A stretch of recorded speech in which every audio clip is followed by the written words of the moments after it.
Hey Dan, with continuing coverage of the conflict between Israel and Iran. Coming up this news hour, Iran's foreign ministry tells Al Jazeera it's under attack from a genocidal regime and will use full force to defend itself. This is a war on the whole region. Israel has been trying all along to drag other countries, including the United States, into its filthy war.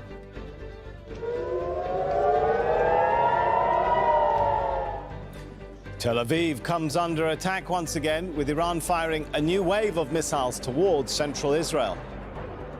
US President Donald Trump demands Tehran surrenders unconditionally, claiming total control over the skies of Iran. Plus, پیامی اقل به تل آویو به مردم خوب ایران. گوش به تبلیغات بلندگوهای تبلیغاتی رژیم ناکام نسپارید. we look at the war of words between Israel and Iran, both sides trying to control the narrative of an escalating conflict.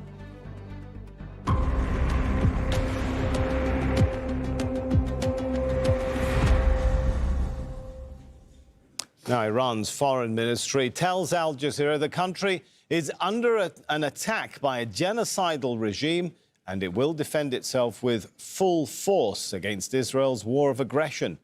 Well, that follows another night of attacks from both sides as the conflict between Israel and Iran threatens to escalate even further.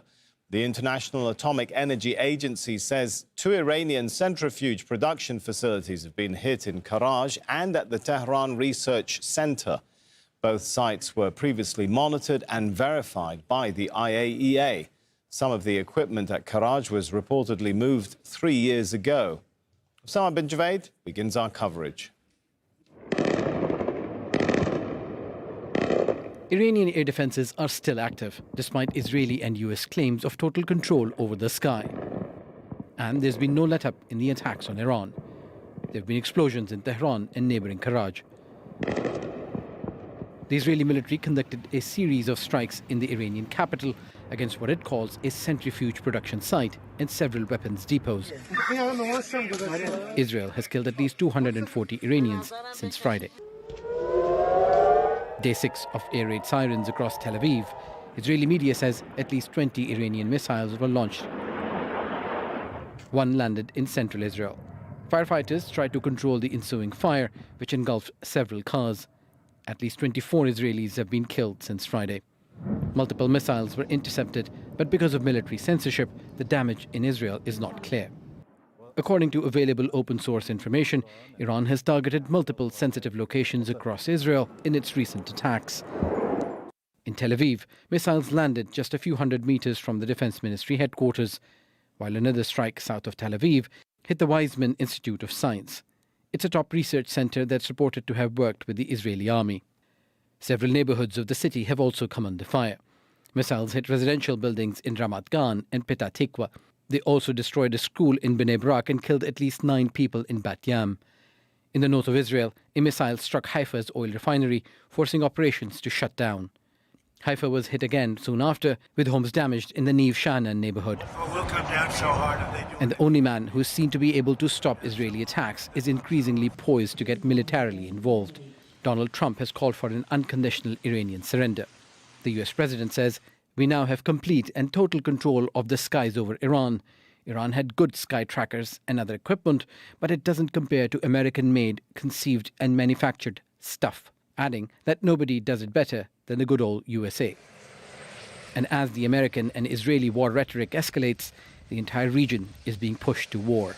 I do believe that someone like Iran's supreme leader at his age, and given that he has spent a lifetime resisting U.S. pressure, prefers to go down fighting rather than surrendering. And so the risk is that with the Islamic Republic going down, it would try to bring the entire region down with it. And so the risk of a regional conflagration now is higher than ever before. There are unprecedented scenes of destruction after Israel decided to attack Iran. And as the attacks continue by both sides, Iran's Supreme Leader Ali Khamenei says Iran will show Israel, quote, no mercy. Osama bin Javed, Al Jazeera. Well, earlier, my colleague Nastasia Tay spoke to Ismail Baghai, the spokesperson of Iran's foreign ministry. He told Al Jazeera Iran is defending itself against Israel with all its force. I think we have to understand what is going on. This is a war of aggression, full stop. My country has become under an attack by a genocidal occupying regime, and I think this aggression should be seen in continuation of an already devastating war that has been imposed on Gaza, on Lebanon, on Syria, and other countries of the region. So this is a war of aggression, and what we are doing as Iran is defending ourselves with all force. Are you open to a diplomatic solution given the potential devastating consequences of continuing this conflict or having it broaden? Yeah, the point is that whatever happens, today is the 6th day of our national defense against this aggression. And I think this is not only a war on Iran, this is a war on one of the most historic civilizations of the world. This is a war on the whole region. Israel has been trying all along to drag other countries, including the United States, into its filthy war against the countries in the region. Obviously, a number of Iran's regional partners do host American bases. If the Americans do enter this conflict, can you confirm what you would be willing to do on the soil of any of your regional partners if an attack is launched from a US base on their soil?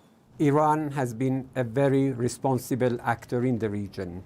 You can see our very good relations with the countries in the region, and that's one of the reasons why the countries in the region have come with one voice in condemning this atrocious attack against Iran. And we really appreciate that. And at the same time, I'm sure that our neighbors, our Arab neighbors, our Muslim neighbors, recognize the fact that Israel has been trying to fight its cruel wars at the expense of others. And I think any American intervention would be a recipe for an all-out war in the region with very, very bad consequences for the whole international community. Do you feel at this stage that you can trust the Americans to control Israeli actions? Not really, because as I told you, we were in the middle of negotiations, and all of a sudden Israel started attacking Iran. And no one can imagine in our region, not only in Iran, that Israel started this war without prior green light by the United States. So I think what is at stake is the credibility of a country that is supposed to be a global power.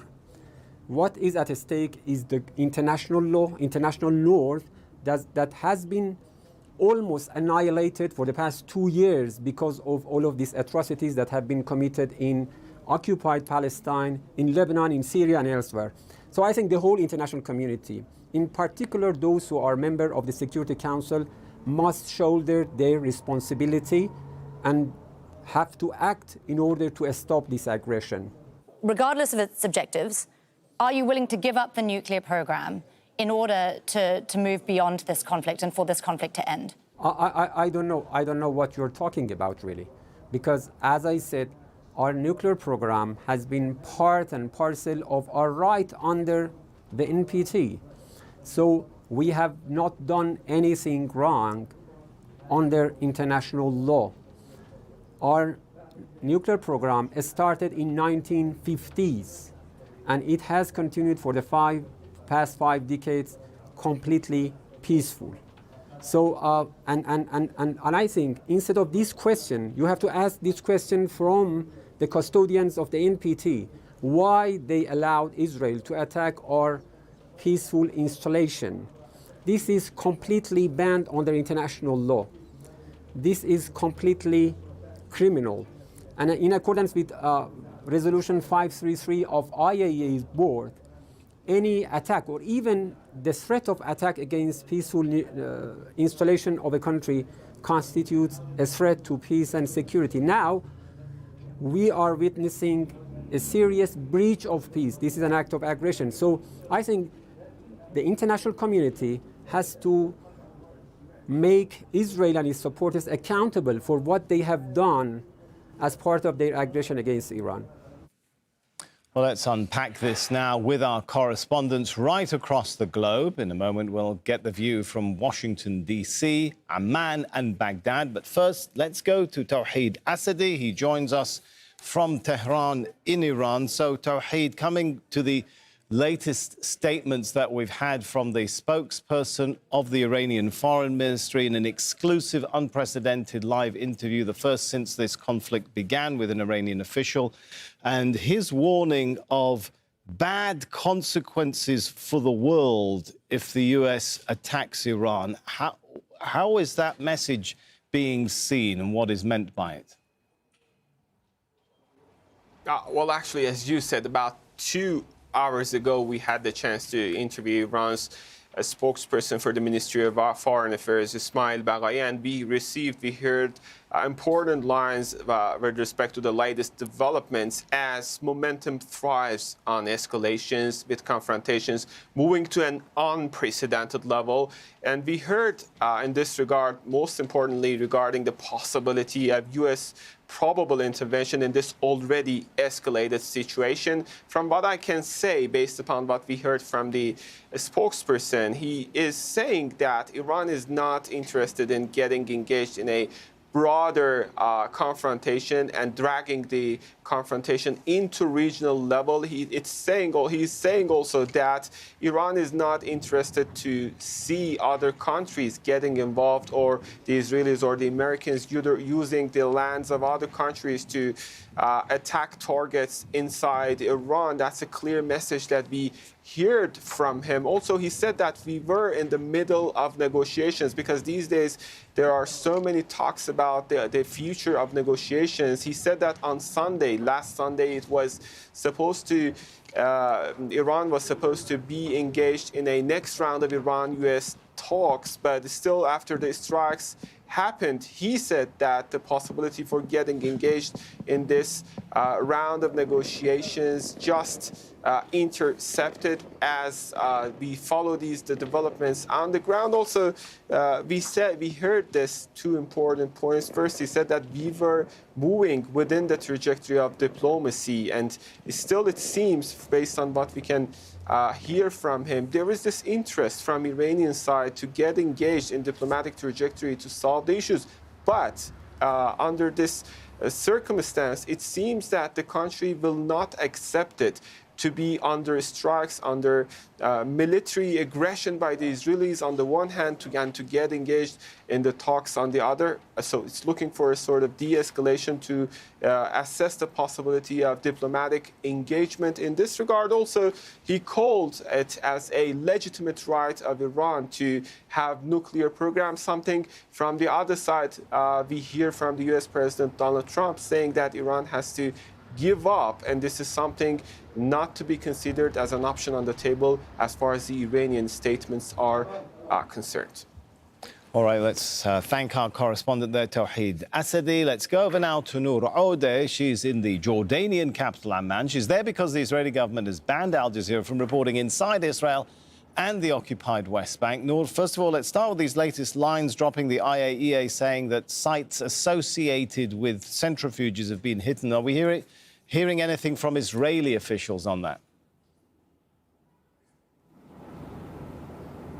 Well, Israeli officials and reports in the Israeli media talk about a constant effort by the Israeli Air Force through successive airstrikes to target and debilitate the production of material or parts that go to the nuclear sites, as well as those nuclear sites. The prized nuclear site, of course, for those too fortified, cannot really be penetrated by the bombs that Israel has. But everything else, Sami, is on the table as far as the discussion and the chatter and the narrative from Israel is concerned. And every time there is a strike, the images are transmitted and disseminated through the Israeli army and celebrated as just another win. And Noor, we've had a wave of Iranian missile strikes, I think, overnight, including, according to Iranian officials, the first time the use of this Fatah-1 hypersonic missiles, the first time they've been used since this round of the conflict. What are we hearing about the aftermath and damage done by that?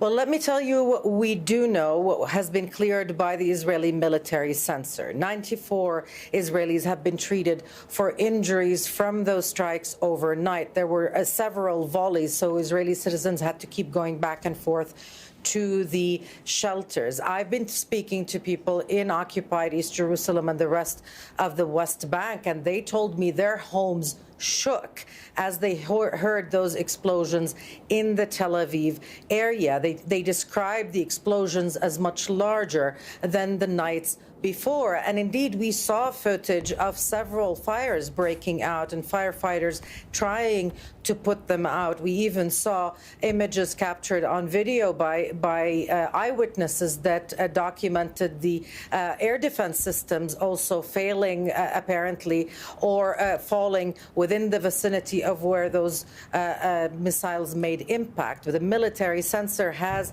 almost imposed a blackout on what the locations are. And so we continue to wait and see and watch for leaks, really, to figure out exactly what those sites are. But other locations have been hit before, and we only found out later, hours, sometimes days later, like the oil refinery, like the Weizmann Institute, which is central to the Israeli military efforts and research in that regard. So we will continue, of course, to bring you updates as they become available. All right, thanks so much, Noor Audeh from Amman in Jordan. Al Jazeera's Ali Hashim is live for us in the Iraqi capital, Baghdad. And Ali, I'm sure you heard that exclusive interview that Al Jazeera had with my colleague Nastasia just an hour or so ago, in which the Foreign Ministry spokesperson spoke about or addressed the question of the possibility of Iranian strikes on any bases in the region which host attacks. How is that sort of messaging going down in the region?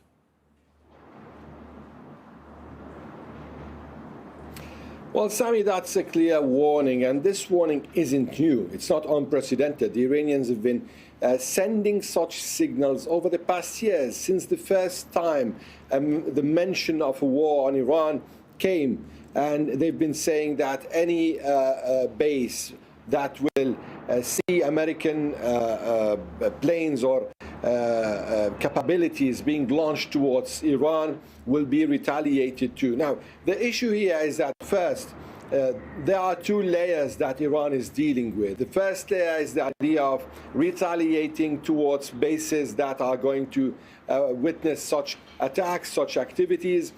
Also, there's another layer which is resurrecting the Iranian allies or factions around the region, despite all the hits they got over the past months after the Israeli war on Lebanon and the containment that took place here in Iraq. However, there are still roots of these groups, and these groups might be resurrected, and this could create another layer in this very complicated conflict. In a place like Iraq, we've seen in the past attacks by Iranian allied factions on the Ain al-Assad base, on other bases, on logistical convoys, American logistical convoys, and American interests. This could be repeated in case the Americans are involved in this war, and they are part and parcel of this war.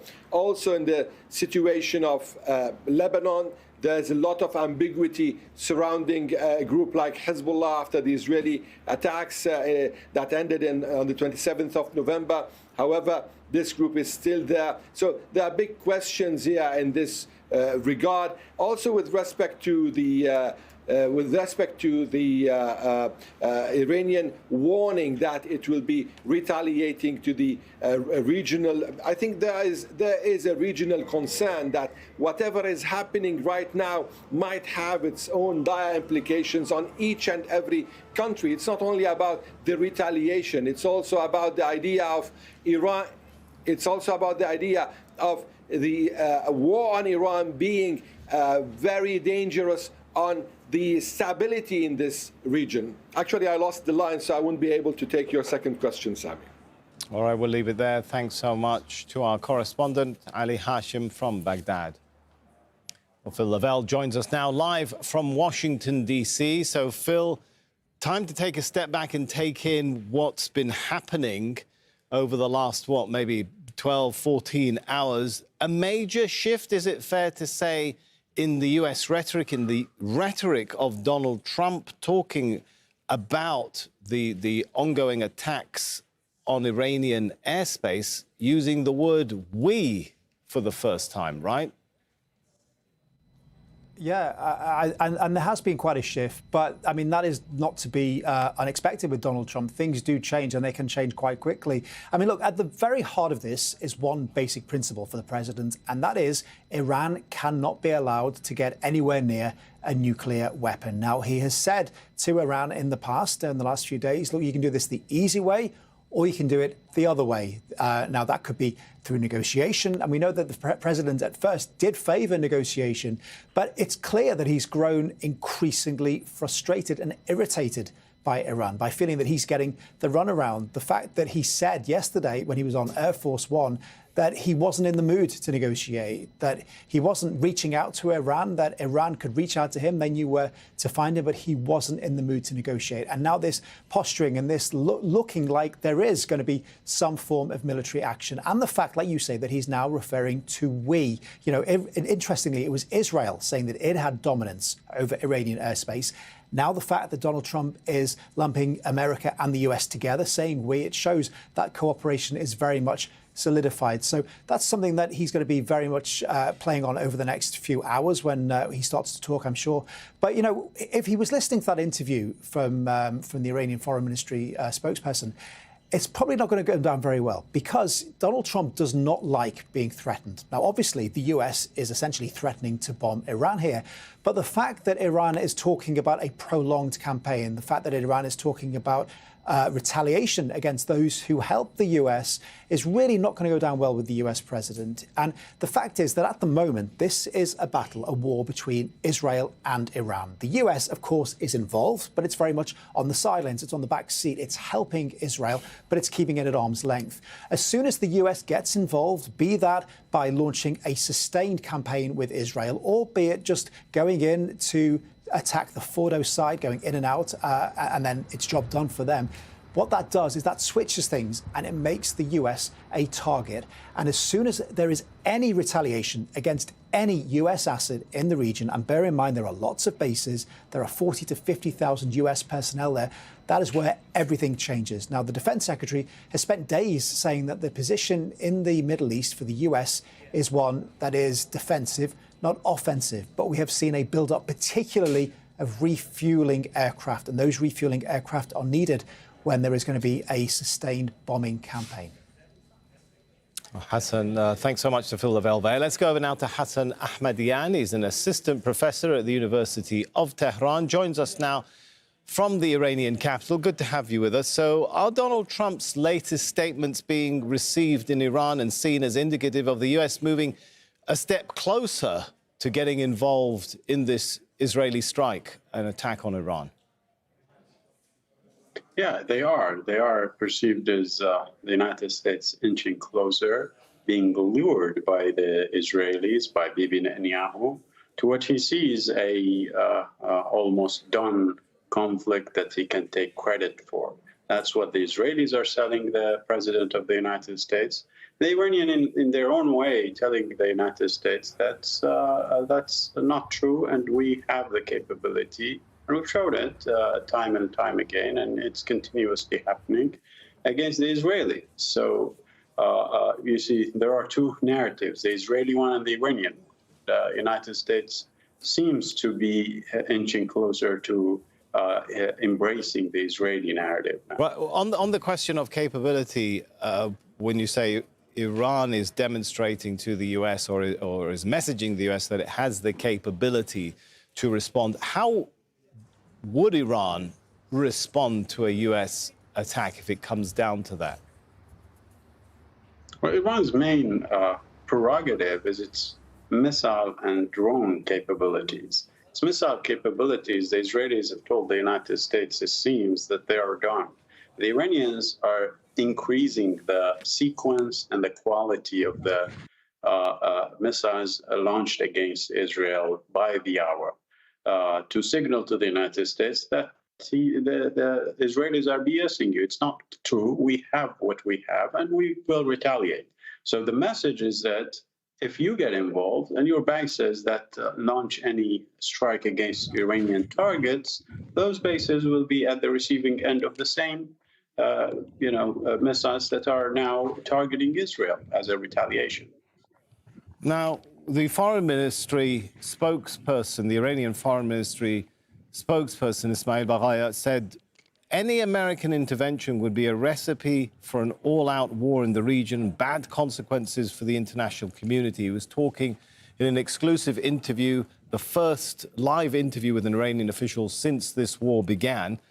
Would those bad consequences include things like strikes on U.S. bases, regardless of whether or not they were used in your reading of the Iranian military planning, strikes to close the Straits of Hormuz, strikes on energy, oil and gas installations, if Iran's oil and gas installations are targeted? Yeah, well, you see, there are different scenarios that they're thinking about. The preferred scenario is maybe a de-escalation, but we're not there yet. They're in a retaliatory scenario now. If the United States gets involved, it means that Iranian targets will be hit by two foes. And so the Iranians have to retaliate against another a target, that is U.S. bases that are launching missiles or whatever on Iranian targets. If the United States ratchet up the pressure and we go to the far scenarios in escalation, I think the Iranians will have to retaliate, and they have been speaking about that all U.S. assets and bases will be targeted, especially those who take part and have the capability to take part in any assault on Iran. They will be prime target for Iranians. And the other thing is Iran allies in the region. They're talking about them being weakened, the Israelis, but it seems that they are also having in mind them being reactivated in a way that can, destabilize the entire region and put more pressure on U.S. and the Israeli targets. So these two aspects are there, and I think they are in the thinking, strategic thinking in Tehran. But the doomsday scenario, the farthest non-preferred scenario in Tehran is way far from the situation we're in.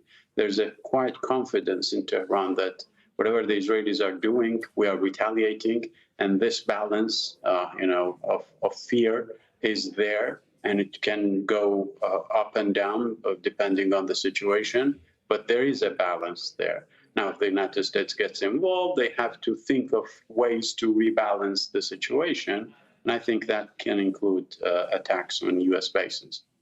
All right, thanks so much for your analysis, Hassan Ahmedan, assistant professor at the University of Tehran. Let's go over now to Uri Drammy. He's the founding director general of the Jerusalem Press Club and a former Israeli government spokesperson. He's also a retired Israeli Air Force colonel. Good to have you with us. So starting with the latest statements that we've heard from Donald Trump, using the word "we" when referring to control of Iranian airspace, raising the ceiling of demands to now a demand for a complete Iranian surrender. How is all of that being read in Israel? Is the feeling there that they're succeeding in winning over the U.S. president to the idea of joining a strike against Iran?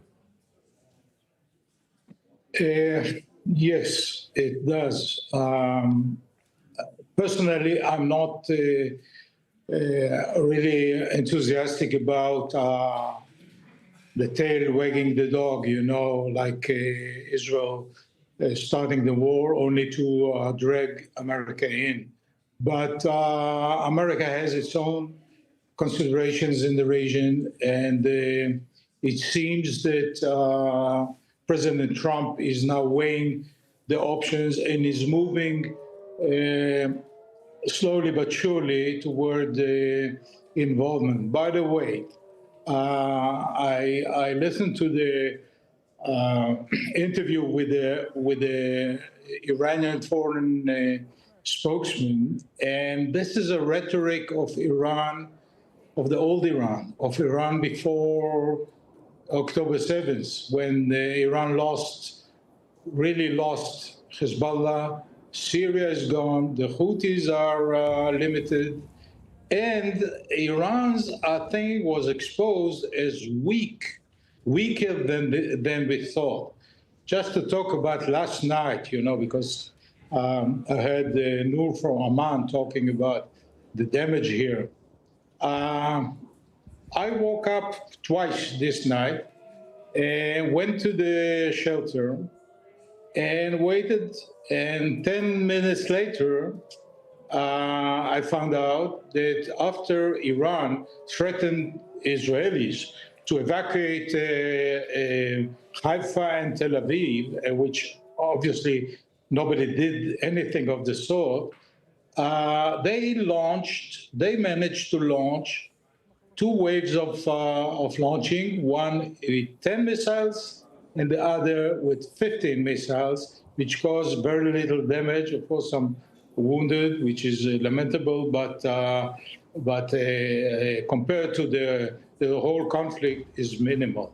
So I think President Trump is looking into this weakness of Iran, and I think this will be one of his arguments or incentives to make a decision. How about since you mentioned the missile strikes and their effectiveness or lack of it, we know that Ben Gurion Airport has been closed. We know there have been strikes hitting some strategic sites in Haifa. How is all of that weighing in on the Israeli economy, on the ability to travel? Oh, it's a big problem. And nobody thought that once you are in war, it's going to be easy. Yes, people, some 100,000 Israelis are stranded abroad. They just started today, drop by drop, to come back. The economy suffers. Of course, we had some losses in lives, not too many, 22, I think, which everybody is a big loss. But compared to the big issue of taking on Iran, I think this is something Israel can really take on and persevere. All right, we're going to have to end it there. Thanks so much to Uri Drammy, the founding Director General of the Jerusalem Press Club. Thank you so much. Let's take it to Marco Vicenzino now. He's a geopolitical risk specialist and a global strategy advisor. He joins us live from London. Good to have you with us. And try and squeeze in as many questions as I can on my long sheet here, but time is getting short. First of all, what would be, since we seem to be now talking about, shall we say, a more possible reality scenario of a U.S. attack on Iran than maybe 24 hours ago, what would be the strategic goal of a U.S. attack on Iran? Destroying the nuclear sites, destroying nuclear and missile sites, or all of that plus collapsing the government? That's actually a debate that goes to the administration itself, where you have one side basically backed by, you could say, Vice President Vance, usually calling for more defensive measures. And then on the other side, you would see is more of the traditional Republican establishment, largely represented by Marco Rubio. And I think that debate, that very question is being debated right now. One of the reasons why President Trump left the G7 summit a day earlier, much of it was to go and be with his advisors and to start making tough decisions. And I think on this part, so you have those who really, first and foremost, I think most agree, at least in the Western world, that the G7 summit was made clear also was basically the ending of the nuclear program of Iran. So denuclearization. Second will be the ballistic missiles. But the large debate is on that third element, regime change. There's many who would say, go now, implement it, participate with Israel, and get rid of the regime and try to end their program. On the other hand, you have others with a different view, basically saying, go for the nuclear issue, but don't go for regime change, because if you go for regime change, we may be into a scenario where maybe just worse leadership than the status quo. Then people would, critics would point to issues like Iraq and other operations. Sorry, Marco, I'm going to jump in for a second. Stay with me for a second, sure. Marco, but we've got some lines dropping here that I think we need to bring to viewers, and that is that Iran's supreme leader has been speaking, and he's saying Iran will not accept an imposed peace or an imposed war. And he's gone on to say that the US should know that Iran will not surrender, that any US strike will have serious, irreparable consequences. When we look at statements like that, Marco, it doesn't sound like the Iranians are feeling moved, intimidated by Donald Trump's threats, by Donald Trump's demands for a complete surrender.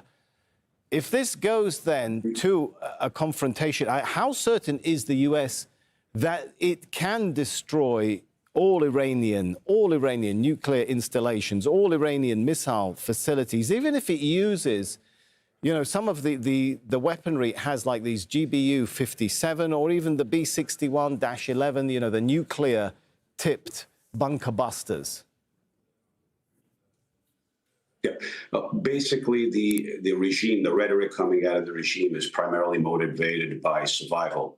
Its main thing is for the self-preservation and the survival of the regime. It is an existential moment for the regime in Iran, so it has to use this rhetoric for posturing and for the sake of credibility, saving face internally. Much it has to do. Now, if you bring it externally, the question is right now, I think the debate is that you'd be very different. Fordo, which has where the enrichment is taking place, it's very, very deep. And those bunker buster missiles that can be thrown in, there's not 100% guarantee that can take them all out. So the question is that do you use them to downgrade it as much as possible, reduce and downgrade as much as possible, but at the same time pursue a regime change with the hope that you get a regime that comes into power that can start to really negotiate seriously on ending it. This is all just thoughts and ideas amongst people debating in the inner circles of power. So the key thing is that will it take it if Israel cannot do it alone? That's 100%. I think it's widely accepted. Can the U.S. do it? It has the capability, in terms of aircraft, in terms of technology, but can it do it completely? Would it be a temporary downgrading, just delaying the program, or can it take it out completely? And I think that's the big question that no one's really able to answer. The idea is now that you have Iran, for those who are proposing for more aggressive action, the idea is that you have, in the 40 years of the existence, of over 40 years of existence of this regime, it's in its weakest point possible. Yes, at its very beginning, between 1980 and 88, you had the Iran-Iraq war, which was an existential threat to the new revolution back then. But I think after that, this is probably arguably the weakest moment that this regime is confronting, whereby this existential threat will make it, and if you corner the regime, it can possibly use means beyond what, we spoke earlier, and one of your previous guests was discussing, things like closing of the Straits of Hormuz, potential bombing of oil facilities throughout the Gulf, is basically chaos in the region, particularly in the Persian Gulf area, that'll have global implications. So if you push this regime to the point, will it collapse? Will it take desperate measures? Who will replace it? Can you kill the Ayatollah? Most of his inner circle, much of his inner circle has been killed, but that doesn't mean that there aren't others in the sidelines waiting to come in.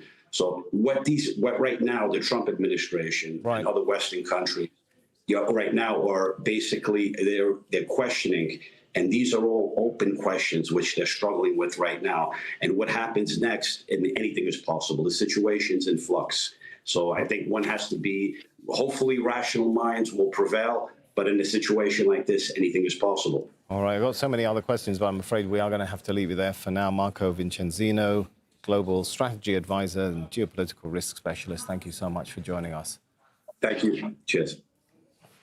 Now, while Iran and Israel trade fire, there's a propaganda war happening online. Israel has deployed tactics to push its narrative to the Iranian people, while Tehran looks to do the same. Behdad Machichi explains. Israel has named its operation Rising Lion. In a photo published a day before the attack on Iran, Israeli Prime Minister Benjamin Netanyahu placed a note in the Western Wall that reads, "The people shall rise up as a great lion." It's a reference to a story from the Bible of a lion that would not rest until it satisfied its hunger. But many also believe it's drawn from historic Iranian symbols. The lion and sun are an ancient national symbol that first appeared in the 12th century, an emblem of ancient Persia that represents courage, kingship, and strength. Most recently, a part of Iran's flag prior to the Islamic Revolution. Operation Rising Lion, a possible nod to Iran's imperial past. Israel has invoked Iranian symbols and slogans in its propaganda campaign, even using slogans of